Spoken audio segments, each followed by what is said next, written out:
Okay, so you said you're recording? Yes, I am. That is great, because I'm also recording. And Kyle, I have been doing a lot of aggressive, on the streets. The people have spoken. They said they want to know our stances on things. So I figured, you know what? Sure. We'll give them the hard-hitting opinions, the topics that we give them. So, freeballing. Are we for it or against it? Dude, hard against it, because I'm uncircumcised. Hard against. Okay. And, you know, jeans, I wear a lot of jeans, and that can really rub up against my big clitoris. See, I'm against it. I'm also uncircumcised, but the problem is I just masturbate so much, and I never clean up after myself. So I gotta have at least one other layer in between me.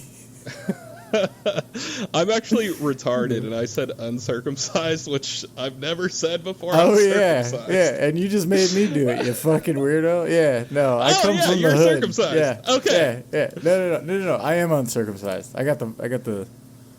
You have an elephant trunk. I got the. You know what? Just show me, bro. I got the. All right. On the pods. Paul, what the fuck? No. Okay, put it away now. Yeah, it takes a while to put away. I'm sorry. Anyway, we'll cut all that. This is an interesting episode of the Spooky Movie Double Feature Show because we don't have a double feature, and the movie we're covering is current as of recording, as of hopefully release. That's on Kyle. The movie is in theaters. This is the Spooky Movie current feature show, new feature show, and we're talking about Zach Cregger's Weapons. Emergency broadcast. And the first thing I have to ask you was because I know you've watched a lot of stuff about this movie, and I think I caught a thing. There's so many things. Was the 7 hot dogs a Trevor Moore reference? I don't remember the hot dog scene. There's 7 hot dogs with the gay dudes. They have 7 hot dogs, and I remember the Trevor Moore bit where he's a doctor recommending you eat 7 hot dogs a day. Probably because this movie has a lot to do with Trevor Moore. Okay. I know I caught nothing else, but I was hoping you'd come in because you're a bigger Whitest Kids You Know fan than I am. Weapons. Weapons. Trevor Moore is not like, there is several references to Trevor Moore in this movie. One, He died at around 2:30 a.m.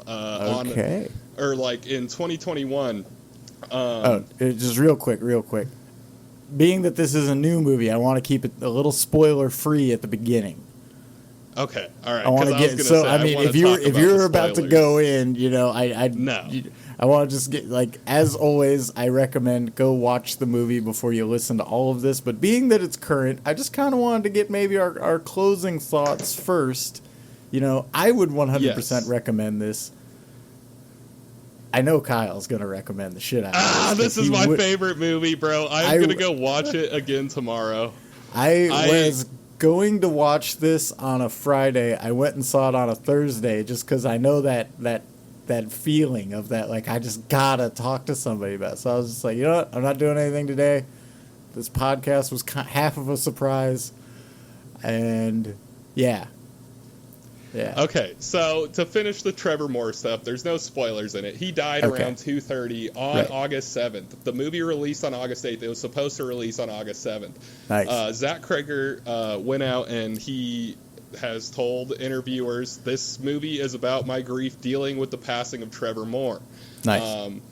There's several themes in it, including the grief thing, and then stuff from Zach's own personal life. Nice. It's just layered in all this subtext that I kind of relate to. I fucking love Whitest Kids. I love Trevor so much. Trevor Moore was one of my comedic heroes as well. Yeah. Yes. Me and Paul talk about him all the time, or we used to. We kind of still do. Yeah. And I have my own problems with alcohol and stuff, and that's another theme in this movie that Zach has mentioned. But so that's it for the subtext. So I'm just gonna say that the 7 hot dogs thing was 100% a reference to Trevor Moore. That's where I'm gonna go with that. But anyway. And another reference to Trevor Moore, the comedy is just fucking. This is a funny movie. I wasn't going into this so movie expecting funny, but there's some real, like, what the fuck was that from some characters? And it was really refreshing to see that in a horror movie where somebody's just like, dude, what the fuck? Like, that was really cool. Yes, Josh Brolin. Brolin does it, and also the lady that plays Justine, and I believe was just in Fantastic Four as the Silver Surfer, also does it. There's a knock at a door, not spoiling anything there. But this movie's funny. The jump scares, there's not a whole lot, but each one was pretty good. I think by the end of the movie, you kind of got the feeling of when they were going to come out at you. That being said, even at the end of the movie, they were getting me. I was jumping. Yeah. There's good tension. I mean, there's a lot more vibe and tension based like horror here. The jump scares that do happen, which is like few and far between, and people are tired of jump scares, so like great. But the two in the first act fucking got me, bro. I had chills down my body. I haven't felt like that during a horror movie like in a couple years at least. Like it's rare that they come and get you like that. You know, coming off of covering things like The Ring and The Grudge, I said in The Ring movie where I liked the exposition dump at the beginning. In this one, they give you the exposition to set you up to where you start the story, but it's a real slow burn kind of mystery. This movie does it phenomenally, to me. Yes. Yeah. I shook my head no, but I meant like... Yeah. No, fuck yeah. Like, yeah. But so anyway, spoiler-free time is going to come to we're going to wrap that up around now. As you can see, Kyle and I are already very ready to get into this. So, bro, this movie. This is the end. The spoilers from here on out. Fair warning. Fucking that ending was funny as shit. It's the best thing I've seen. The most satisfying tying of strings I've ever seen. Yeah. I mean, this bitch is Pennywise, or she's the fucking Joker running through backyards like Ferris Bueller. Yeah. Like, and just straight through people's houses while being chased by 17 children. Yeah. It's so good. Funny. The one like shot I had a qualm with in this movie is in that scene when you get a POV of the children running through a glass door, and the CGI glass that is breaking isn't very good. That is literally like the one use of CGI I caught in this movie, and like it just shot so beautifully and everything. That shot doesn't take anything away from it. It's fun. It's funny. The cinematography on this one, which I know that anyone who knows people that love A24 is probably sick of that word, but the way that Zach, my boy, uses angles to direct the tension of the scene is fucking brilliant. He's like off center with like there's like a couple of doors part that like doors open up on their own, and it's like very eerie feeling because doors open up unnaturally with nobody behind them and shit. And there's like off center shots. There's like stuff you just don't see in normal movies nowadays. I literally cannot stop gushing about this shit. I liked that in the beginning of the movie, pretty much you don't really see a single character's face fully in frame. You don't really we see all of our characters, but they're obscured or they're blurred. And when he zooms in on certain things, other faces are blurred. But when we see the story from another perspective, we see exactly who they are. And so this movie does do the storytelling where we follow one character and another character and another character. We follow a total of, I think, 5 characters. We have Gandhi, we have Archer, we have Paul, we have James, Marcus, and Alex. So 6. Marcus, Alex, and then like the final part of the third act is like which is where it's all brought together. So, but we see the events of the same day or so, couple days. We're not really told how long. It's definitely at least probably a week, roughly. Yeah, I was just going to say, I think this movie takes place in a week. You do that type of storytelling, usually what you're sacrificing is the pacing, which I will say there were... It does, but it doesn't, because it... Like, when it cut to James, I was like, well, who the fuck is James? And then we get him, and he's funny. And we're just see him robbing a car. Just walking around trying car handles, talking on with his brother on the phone. I have something to say about this. Yeah. it is just a break from the main story that ends up tying into it. That's so worth it because the everything's so character driven, and the drama is all there for you to like just care so much about these people. But then at the end of like these people's stories that you don't think like are important to the overall story, like it ties in so well, like it just falls in seamlessly. It wraps up together very nicely, and it isn't completely cleared up. Like we kind of see that the people that are under, I don't know if it's supposed to be witchcraft or just voodoo, but the people that are under the control, they don't immediately just come back.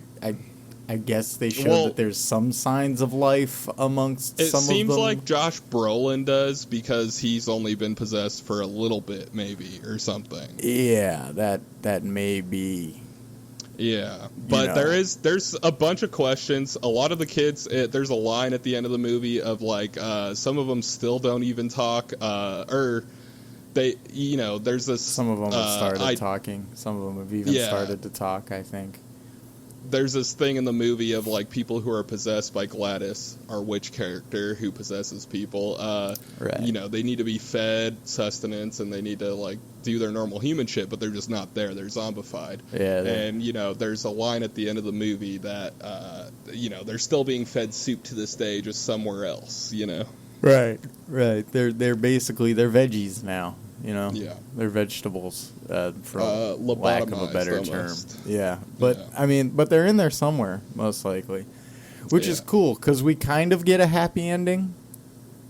Yeah, that is like ambiguous, but it was like so justified and like satisfying, the ending. Yeah. But then you get this like sort of mysterious somberness from it too. And you even just get, like for example, when Marcus is possessed and she cracks the thing for him to go take on Justine.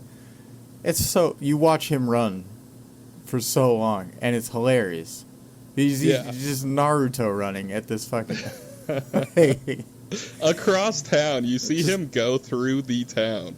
This movie does a lot of that really well. The cuts are very good. I like a lot of the transitions that they do. The comedy is spaced all throughout to give you some brevity, some levity. Yeah. It's really good. This movie is really good. I will say the Marcus running through the town. This movie has a very small town vibe. I just came from a place called Columbia, Missouri. It's a very small town, but it has like kind of a big town vibe. And then you get that same exact feeling if anybody out there can relate.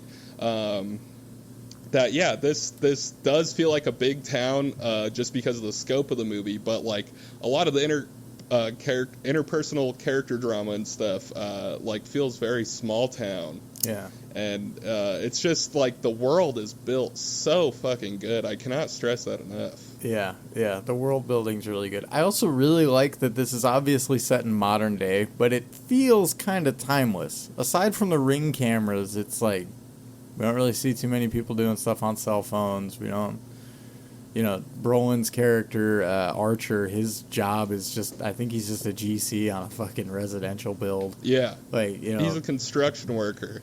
We got a teacher who makes plenty of money. You want to talk about horrifying? She made plenty of money to get boozed up a lot. Yeah, buy 2 bottles of alcohol on her. And then recreational nights. Going to the bar with Paul. Yeah, I know. When I saw Paul in the subtitle or like in the title card, I was like, my boy. I really liked that Paul is, they're not going to spell it right out for you, but he's clearly unhappy with his life. But you see why he can't just leave. That was really cool, dude. It's so nuanced because this is real life drama. He's unhappy with his life. He's unhappy with his wife, and there's not much said to the fact like why he's cheating or whatever. But you could just see in his acting that he is unhappy like in his current situation, so it causes him to go out on her. And the characters in this movie are so fucking well written, bro. Yeah, and they all have their own quirks. They all have their own. Each character is its own character. And we spend we spent I wouldn't say equal parts amount of time. It did feel like Justine got a lot more than, say, James did, but that made sense. You know, Justine's obviously a focal character. James is kind of a side character that you get some characterization for. You know enough about James by the end of his segment. Also, possibly the funniest character, James. I liked him a lot. Definitely the funniest character. I mean, there's a scene where James has found out that the kids are kind of being held in this basement in town, and he goes to a pawn shop to like sell shit that he's just recently stole, and he sees a wanted post or like a just a missing persons poster for 17 kids, and he sees in big red bold text $50,000 reward, and then it like pans down to the kids and then slowly pans back up to 50,000 and James, that's all he looks at, that's all he cares about, and the scene immediately after is him reporting the kids, bro. And then but he doesn't want to go to behavior. But he doesn't want to go to the police station either. And then it's also during James' segment that we get the very first, I believe this is when we first see Pennywise woman Gladys. That's not the first time. That's not the first time? We see her with Gandhi. We see her on Gandhi's roof for the first time. Oh, okay. Gandhi. Justine Gandhi, yeah. Oh, okay, Justine. All right. We see... Oh, right, on the ceiling. Yep. And then you see her in Brolin's dream, or Archer's dream. And then you see her. Yeah. Okay. So, yeah. She gave very big Pennywise vibes. Yeah. I keep saying the Joker, but it is like clown makeup, like yeah. Yeah. And she's always good for a solid jump scare, but then I failed to write down who the actress was that portrayed her. Brilliant job, whoever that was. Something Madigan. She was in Uncle Buck. She's been in cult classics, and people like her. Well, I like Kathleen. I liked her just fine. What do you think of the AR-15 visual in the sky? I didn't understand what the AR-15 visual was. I mean, there's a simple connection. I was wondering if Trevor Moore just hated guns.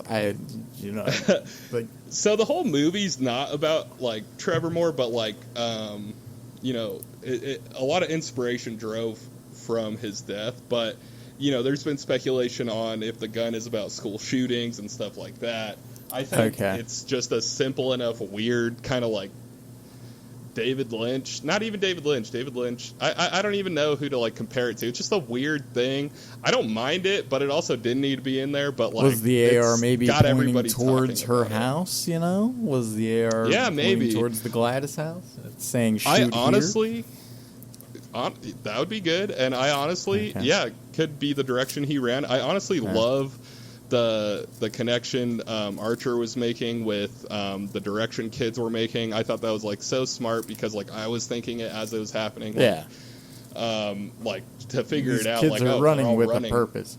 It's always funny to see in a movie that like parents are better detectives than fucking detectives. This movie is going to probably, what I like the most about it is on rewatch, I think is where I'm going to really enjoy it even more, because there's going to be shit to see in the background. Because I even thought I might have seen something in the liquor store the first time she's in there. So now I got to go back and see if I saw it. Also, the ability to rewind and pause is going to help a lot, so I can't wait for the Blu-ray on that. Well, if this one should get a Blu-ray, I hope. Barbarian never did, which bothers me immensely. I'm definitely getting this on the best quality release they do. I mean, you're going to pick up the film reels. To watch. Yeah. No, this wasn't done on film. I also saw this movie in Dolby Atmos. What's Atmos? It's really good sound. It's just really good sound. The funny thing is you buy it in Dolby Atmos, and then there's like 2 commercials before the movie for what Dolby Atmos is, and I was just like, brother, I already bought the ticket. Why are you trying to sell me on it now? Like, I'm in the theater, buddy. Like, yeah. Okay, so what did you think of the sound? Was it quiet or was it normal? The sound was great. So Atmos, there you go. For me, it was quiet, and I've seen other reviews that it was a little too quiet in some parts. I think it's just a volume mixing issue, or it could be a projection issue with the theater. But I also think that when you're going for tension, a little bit of silence, there's something to silence, you know? Well, I'm talking about monologue or dialogue. Like, that was too no, my shit was great. Yeah. I didn't have a single issue, but maybe that's the Dolby Atmos, you know? Maybe you gotta watch it in Dolby Atmos. I mean, I still had a great theater experience regardless of it, and then other people have complained about the darkness of mostly the third act. I didn't really have a problem with that. I thought, like, the lighting in this film was fine. I mean, I didn't have an issue with it. Dark scenes were like creepy. Did anyone bitch about how dark Hereditary was while we're fucking bitching? I know, and that was the point of it, is to see the creepy things in the background. Yeah. Did anyone we're just complaining to complain? Isn't that a hallmark of horror movies? Is like darkness and we're dark around and corners and this shit. What I enjoyed that I knew nothing about this going in. I had no idea what the plot was going to be based around. I had no idea that it was even supposed to be mildly funny. I had no idea my boy Justin Long was going to show up. Yes, that was so good. And Sarah Paxton, Zach Krager's wife, is Justin Long's wife in the movie. Nice. And she was like an old Disney Channel star. Good for Zach Krager. I know, she's pretty hot. Bravo, Zachy boy. Dude, that scene was hilarious though too, because there's the scene is Josh Brolin knocks on Sarah Paxton's door to find like the Ring camera footage so he can study or the case more about the kids and which direction they were running. She says no initially, so Josh Brolin like camps outside of their house until the husband gets home, which is Justin Long, and then asks him, and then he gets into the house. Yeah. Because Brolin knows how to get things done. He was Thanos for a reason.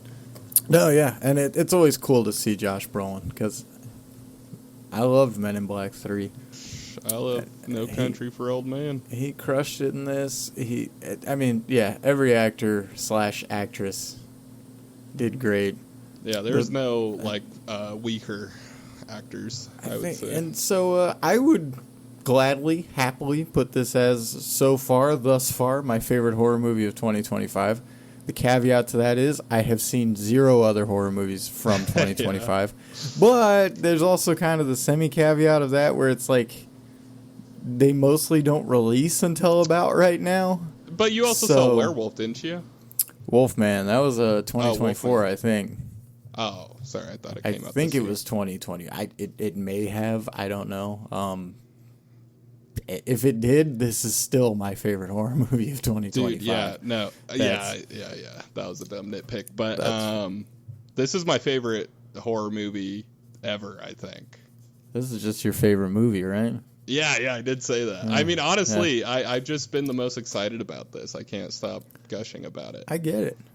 It's a well done, well made, well acted, really well shot.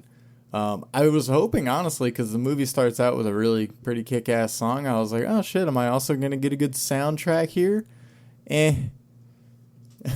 Yeah, there's very few scenes you don't really where they get licensed music. The needle drop. Yeah. But yeah, that George Harrison song where they're running, dude, it's great. It sounded Beatles, but I was like, I don't know if this is Beatles. That was George Harrison. Got it. Yeah.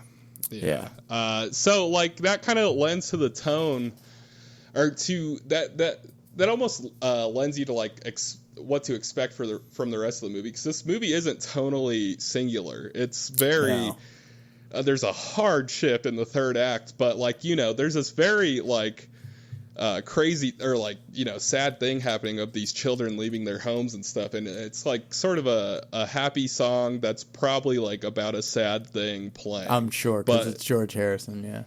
Yeah, and the vibe is like fun or something while these kids are leaving their homes and shit. Like this movie fucking puts you on a roller coaster of tonal like moods and shit.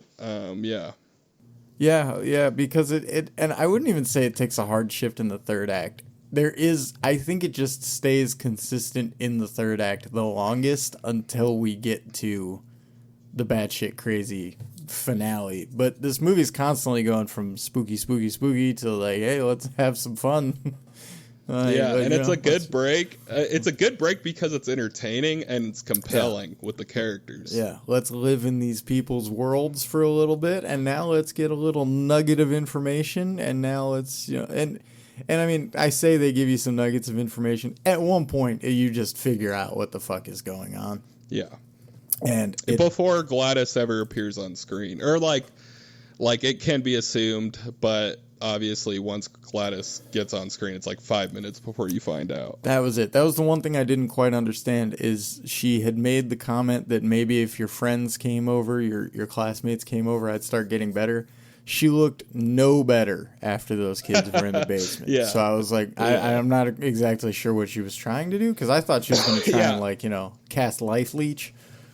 I don't know if it's like a fountain of youth thing or like she really was sick. I just assumed it was like I assume she's not even related to the family. You know what I mean? She's like an old witch that is maybe a parasite on families throughout the ages. I don't know, but I love that they don't explain it. I figured that parasite was going to come up in there somehow, because that was written all over the board and stuff like that, all about the parasites. It was also when Justine was walking through the school and it was dark, I saw Vote Dave was one of the signs. So I was immediately like, all right, when are we getting to this Dave guy?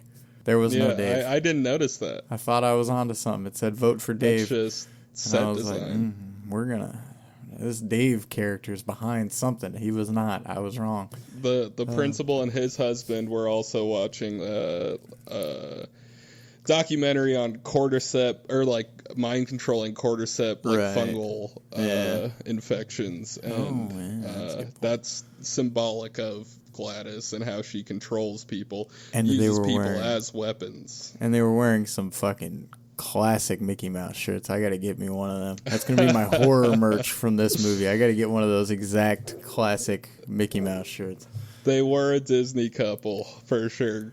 His husband had on Minnie Mouse and he had on Mickey Mouse. I also liked that when Gladys showed up at their house, Marcus was just like, no, you can't come in. And then classic spouse. Get her some water. What are you talking about? Yeah, put it in a bowl. Who cares? His reaction felt so real. There's a lot of moments in that movie where I was thinking, like, this is so real. Like, this is really good dialogue because it feels so grounded. The second you come into my house and ask me for a bowl of water, you are getting thrown right the fuck out. Dude, I laughed out loud at it's just a personal quirk of mine. I have no need to rationalize it anymore. Like yeah. Dude, you know the crazy thing is, so there weren't a whole lot of people in our theater, but I think Kristen and I were the only ones laughing at the jokes. Dude, the jokes are like the funniest jokes I've seen in a movie. But that's including comedy movies in a long time. And there were just like, and there was even just subtle, quirky stuff that I found funny. Like when she trips and then it panned down and she was wearing Birkenstocks with socks. I thought that was just funny. And, but... I think we were the only two actually laughing in the theater. That's insane. How many people? Like less than 10? I would say it was around 10. So and there was a decent amount of single movie viewers as well. But I mean, I'm not gonna. I was at first kind of nervous. I was like, oh god, there's like no one in here. Is this movie gonna fucking flop? But then I was like, it's a Thursday night. Who the fuck's at the movies? It's a Thursday night, a week after opening night. Yeah, so so many people are pirates these days. I think I'm the only person at my work that actually goes to the theater anymore. I'm always like, you going to see this? And they're like, I'll wait for a good copy to hit my super box. And I'm like, I hope your super box gets fucking bricked, dude. Those viewers could have been repeat viewers too. I mean, like, there's that's me just... Yeah, like I'm gonna wait for this to come out to rewatch it, but I do hope it comes out in time for some spooky season. Which I mean, probably it will. The turnaround seems to be pretty quick on physical media. It's like a month.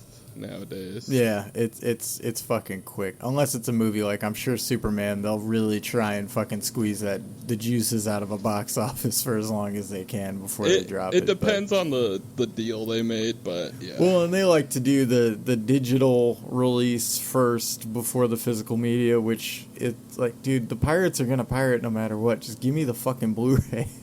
Like, give me the 4K high quality bullshit, alright? Yeah, I'll buy that shit up.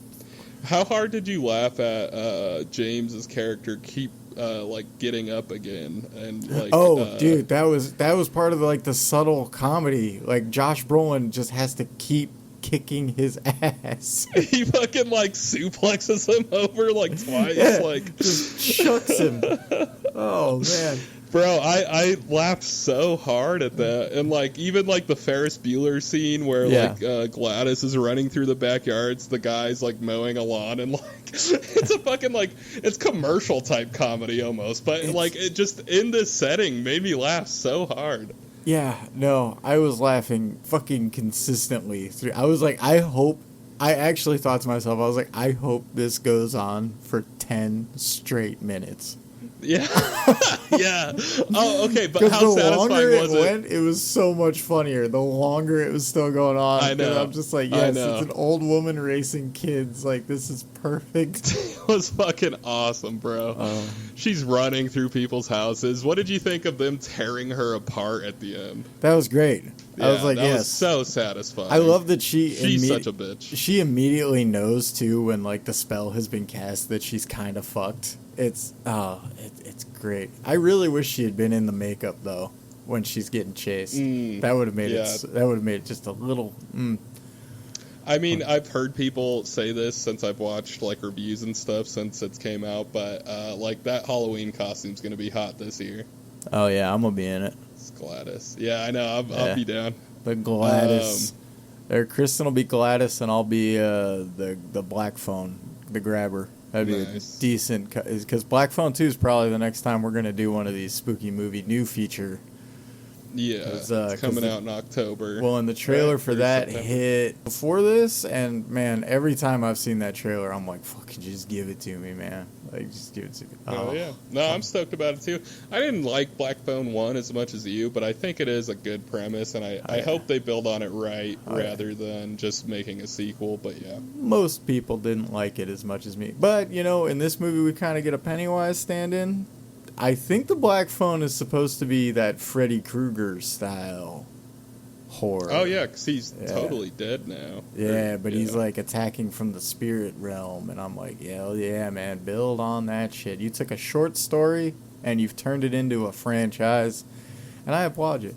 But anyway, Weapons is fantastic. Get your ass to the theater. Go see it. Support movies while they're in theaters. And I really look forward to the next one from Zach Cregger because I also enjoyed Barbarian. I thought that was also a good movie. So all killer, no filler. This is the new generation of horror. I say even better than Jordan Peele, my opinion. But Jordan Peele's obviously great and stuff. But yeah, he did fine. In terms of comedy turned horror director, I love Zach Cregger's movies. Yeah, and especially because Cregger isn't trying to hide the fact that he came from a comedic background. Yeah.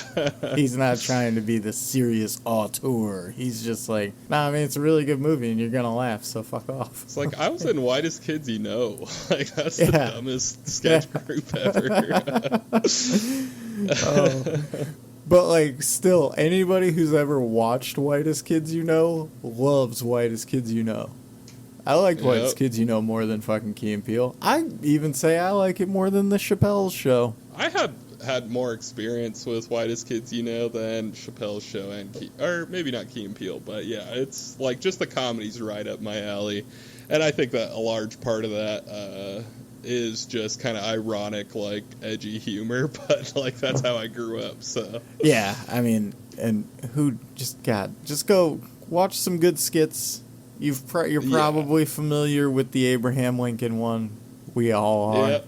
We grew up on that shit. Just him yelling. I don't know. It was funny at the time. But yeah. Weapons. The best movie ever. Better than The Train coming at the screen.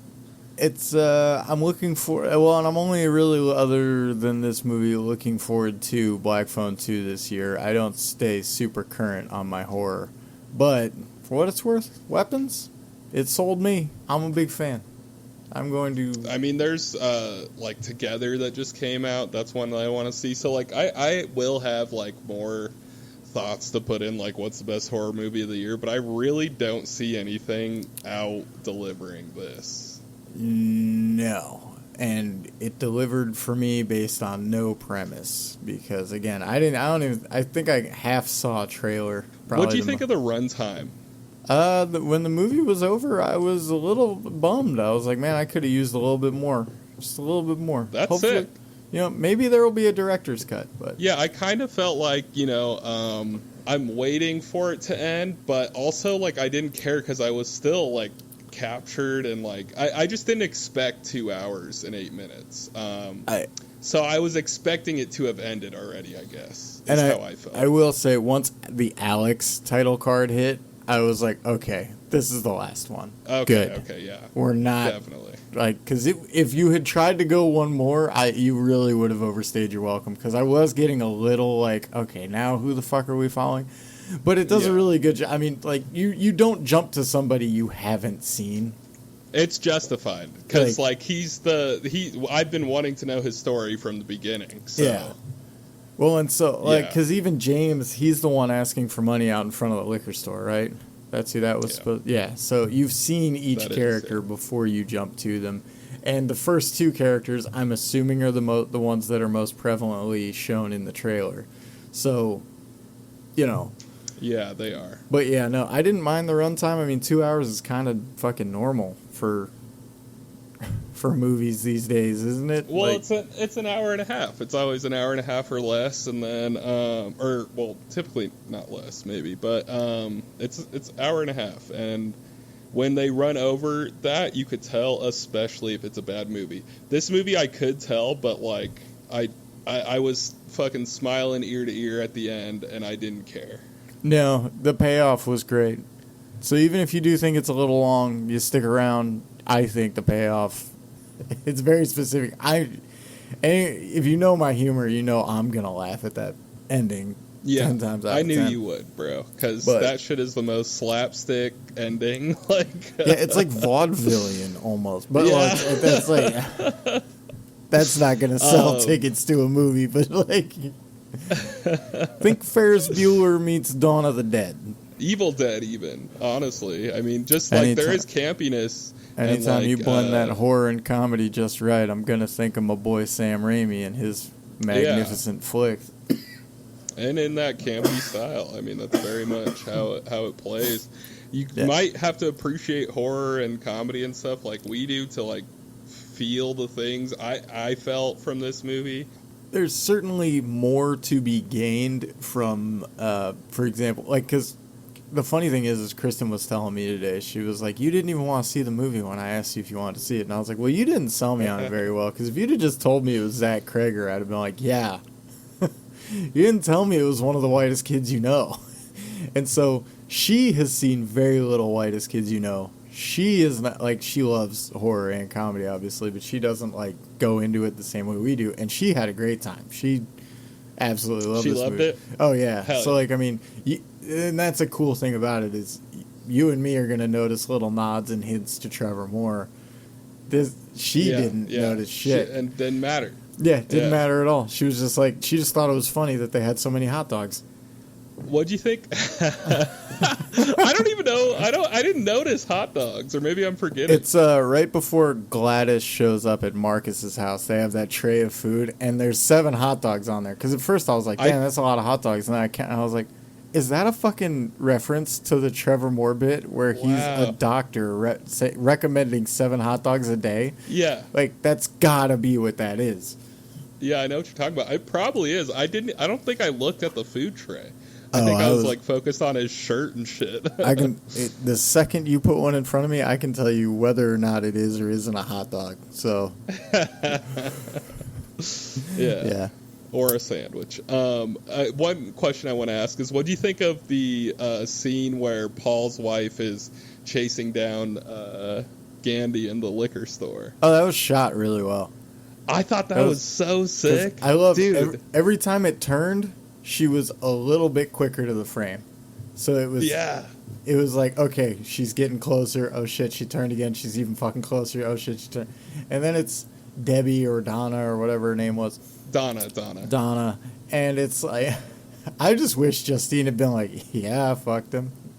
Yeah. That would have been fucking clutch. Batgirl's like a comedian and stuff. I've known her, but we haven't been introduced to her character yet in this film. And like seeing the intensity of that scene, the way it's shot, like, oh god, I thought that was such a good payoff. Like I said, this character drama in this movie is unmatched by like a drama movie, bro. Like this movie should. What do you think here? You think we maybe get one Oscar nomination?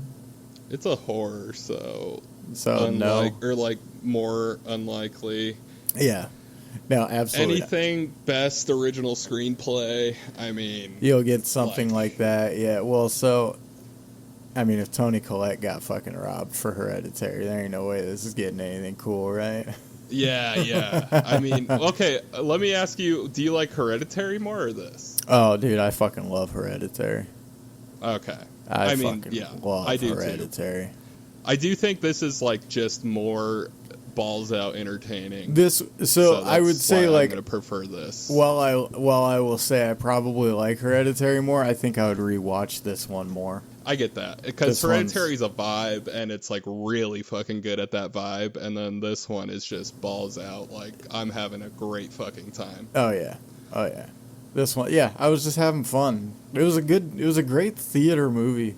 Yeah, it was a really great. Honestly, try to get out to the theater because I can't stress enough. Like hearing other people laugh with me. You didn't have that experience, but like it was a theater experience. I almost like that more though because it'll always remind me of. Did you see Joker? Joaquin Phoenix Joker. Yeah, I went and saw it the first time I saw it because I saw that movie like 6 or 7 times in theaters. The first time I saw it was with one of my best friends in the whole fucking world, and when he's dancing at the hospital and the gun came out, me and him laughed so hard, and then we realized we were the only two laughing in the theater, and that made me laugh fucking harder. Because I was almost like, what the fuck? That's funny. Guys, it's fun. The movie's called Joker. It's funny. Like, there was a couple scenes, like I think the $50,000 scene, and then, I don't know, the other big pop, like, right before that or something. Like I was the first one to laugh, and then I started hearing people like rise up or like laugh. I laughed just when Paul decks James a fucking solid one when he just gets stabbed in the finger.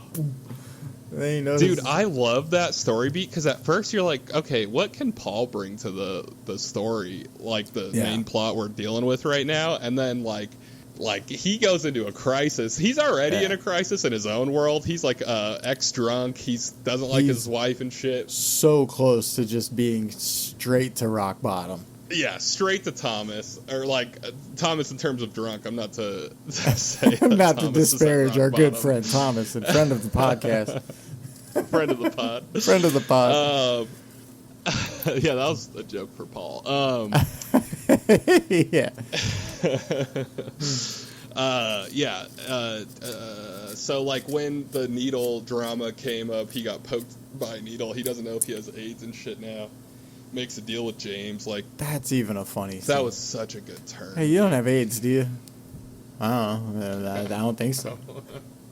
What do you think of the non-linear storytelling and then seeing the same scenes over? That's where I was kind of getting at the point earlier. It hurts the pacing a little bit, but they get you through the shit you've already seen pretty quickly. Yeah, very tiny, like change of pace problems, I feel like. But yeah, you do like kind of just see what you just saw, especially during James and Paul's back-to-back chapters. But yeah, go see it. Go see the movie. And if you're listening to this 5 years in the future, go watch the fucking movie. We should have done Barbarian Weapons double feature, bro. I mean, maybe we'll do that in 5 years. Probably pair Barbarian with something. But, I mean, I have been wanting to watch Barbarian again, so because I only saw it one so time. But Same. we'll do Barbarian and Tusk. Yeah, I'm gonna Justin rewatch Long it. A song. Barbarian and Tusk. Oh man, when Justin Long just randomly appeared on screen, I was so happy. I don't know why. I was really excited. Even though, I mean, he's in this movie for like less time than he's in Zack and Miri Make a Porno, but still love seeing my boy Justin Long. Huge Accepted fan. Go watch that one too. Accepted, yeah. Yeah, Barbarian and Tusk. That is like a pretty good comedy, yeah, still. Barbarian and Tusk. That's a decent double feature. Oh, well, all right, bro. I'm fucking stoked I got to talk to somebody about this movie. I cannot you don't have to stop bring it up gushing on about stage anymore. I'm going to stop recording.